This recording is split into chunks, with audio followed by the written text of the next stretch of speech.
India versus West Indies day 2 भी ख़त्म हो चुका है और कहानी बदली नहीं है।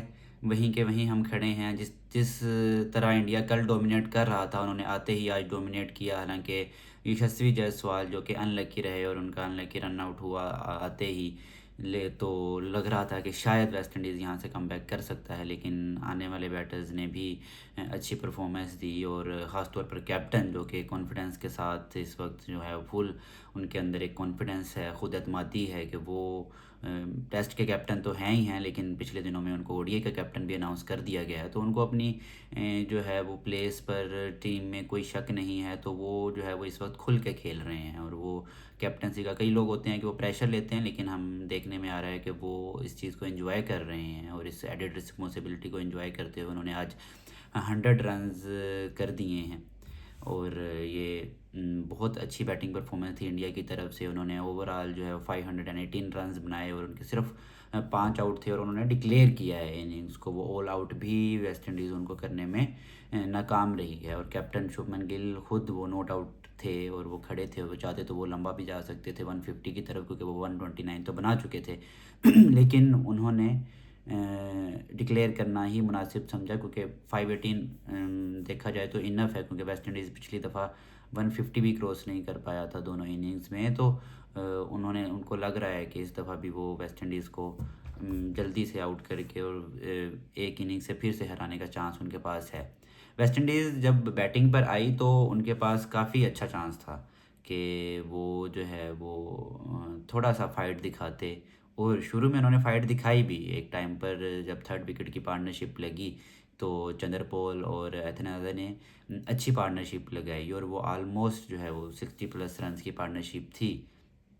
लेकिन जो है वो फिर वही हुआ जो पहले वो करते आ रहे हैं कि जडेजा आए और उन्होंने इंडिया को बहुत क्रूशल ब्रेक थ्रू लेके दिया, जिसके बाद जो है वो गेट्स खुल गए। और जडेजा की बॉलिंग, जो कि जडेजा सालों से ये करते आ रहे हैं कि वो जब भी कोई टीम, ख़ास तौर पर होम कंडीशंस के अंदर, जडेजा और अश्विन दो ऐसे बॉलर इंडिया के पास रहे हैं जो, जिन पे आप आंखें बंद करके कैप्टन उनको बॉल पकड़ाता है और वो मेक श्योर करते हैं कि वो उनको विकेट्स लेकर देंगे और ब्रेक थ्रू लेकर देंगे। जब भी कोई बड़ी पार्टनरशिप लगने लगती है, फ़ौरन से जो है वो कैप्टन्स जो हैं वो ख़ास तौर पर जडेजा और अश्विन पर जो है वो इन्हिसार करते रहे हैं। अश्विन तो अब स्क्वाड का हिस्सा नहीं रहे हैं, लेकिन आज अश्विन की जो ज़िम्मेदारी वो कुलदीप यादव ने निभाई है। उन्होंने भी एक विकेट इंडिया को लेकर दी है। तो ओवरऑल एक अच्छी बॉलिंग परफॉर्मेंस रही है। मैंने आपको बोला था कि इसी विकेट्स पर जब इंडिया के स्पिनर्स आएंगे तो आपको फ़र्क नज़र आएगा दोनों टीम के स्पिन अटैक में, और दोनों टीम जिस तरह स्पिन को खेलती हैं उसमें भी आपको फ़र्क नज़र आएगा। कि हालांकि ब्रेकन बहुत अच्छी बॉलिंग कर रहे थे वेस्ट इंडीज़ की तरफ से, लेकिन इंडियन बैटर्स ने जिस तरह से उनको टैकल किया वो भी काबिल दीद था। और दूसरी तरफ देखा जाए तो वेस्ट इंडीज़ बैटर्स इस चीज़ में बिल्कुल नाकाम रहे हैं। तो और देखा जाए तो सारी विकेट्स जो हैं वो फास्ट स्पिन बॉलर्स को मिली हैं। फास्ट बॉलर्स कोई भी विकेट लेने में कामयाब नहीं हो सके। इंडिया के फास्ट बॉलर्स भी, हालांकि उनके पास तो बहुत अच्छे फास्ट बॉलर हैं, जसप्रीत बुमराह हैं, मोहम्मद सिराज हैं, जो कि सीजनड फास्ट बॉलर्स हैं इंडिया के टेस्ट के लिए। जब भी उनको ज़रूरत पड़ती है main line stream line bowlers की, तो वो इन्हीं दो की तरफ जाते हैं, लेकिन उनको भी विकेट्स नहीं मिली हैं, जिसका यही मतलब है कि ये विकेट स्पिन के लिए ही बनाई गई है, और स्पिनर्स ने ही विकेट्स ली हैं। जडेजा ने 3 विकेटें ली हैं, 37 रन दोनों ने दिए हैं अपने 14 ओवर्स के अंदर। और कुलदीप यादव जो कि थोड़े से एक्सपेंसिव रहे, 4 के रन रेट के साथ, इकोनॉमी के साथ ऑलमोस्ट वो जा रहे हैं, और उनको लेकिन एक विकेट उन्होंने भी हासिल की है। हम वैसे इस विकेट पर उनको तो चाहिए कि वो वेस्ट इंडीज़ के बैटर्स को ज़्यादा मुश्किल में डालें और ज़्यादा जो है वो अच्छी परफॉर्मेंस दें। और जडेजा के आलमोस्ट बराबर विकेट्स तो हासिल करें ना, दोनों के पास 5-5 तो होनी ही चाहिए। अगर हम क्राउड की बात करें तो क्राउड जो है वो आज भी हमें वैसा ही नज़र आ रहा था जैसा पहले था। तो क्राउड में कोई बहुत ज़्यादा लोग आज भी नहीं आए देखने को, और यही वजह है कि जब दो टीम्स जिनमें बहुत ज़मीन आसमान का फ़र्क आ जाता है तो लोग भी इंटरेस्ट अपना छोड़ देते हैं।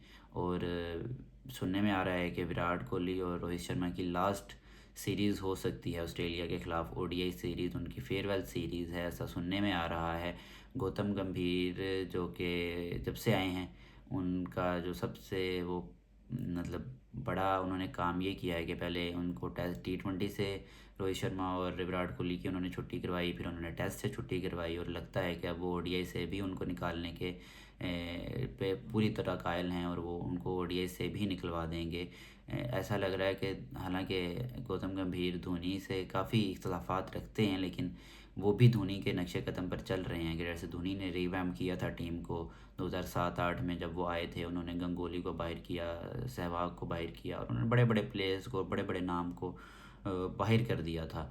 तो लगता तो यही है कि वो भी इसी नक्शे कदम पर हैं कि वो चाहते हैं कि वो इंडिया की टीम को रिवैम्प करें, और वो विराट कोहली और रोहित शर्मा से थोड़ा सा छुटकारा हासिल करके जो है नए यंग टैलेंट को मौका दें, जो कि एक बुरी चीज़ नहीं है। अगर हम देखें तो रोहित शर्मा हालांकि अच्छा परफॉर्म कर रहे थे, लेकिन विराट कोहली की परफॉर्मेंस उस तरह से नहीं थी, टेस्ट्स में तो ख़ास तौर पे इतनी अच्छी नहीं थी कि उनको आप कैरी कर सकते। टेस्ट्स के अंदर लोगों ने बड़ा बैकलैश दिया, लेकिन मेरा भी यही मानना था कि विराट कोहली को रिटायरमेंट ले लेनी चाहिए थी, जो कि उन्होंने ले ली है।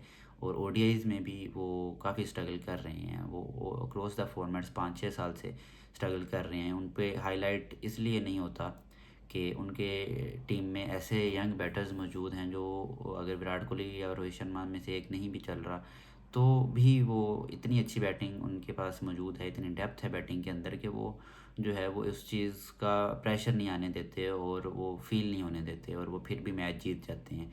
जबकि यहीं अगर बाबर आजम की हम बात करें तो उन पे उतना लीन पैच नहीं आया, लेकिन उन पे इधर उधर से इतना प्रेशर क्रिएट होता है, और उनकी ओबियसली वो वाहिद बैटर हैं टीम के अंदर जिनसे आप उम्मीद करते हैं कि वो अच्छा करेंगे, और इसी वजह से उन पे ज़्यादा प्रेशर भी आता है, और वो ज़्यादा एक्सपेक्टेशंस भी लोगों की हैं, और ज़्यादा क्रिटिसिज्म भी इसी वजह से होता है कि ऑब्वियस जिस इंसान से ज़्यादा एक्सपेक्टेशंस होंगी उसी से ज़्यादा क्रिटिसिज्म भी उसी पे ही होगा।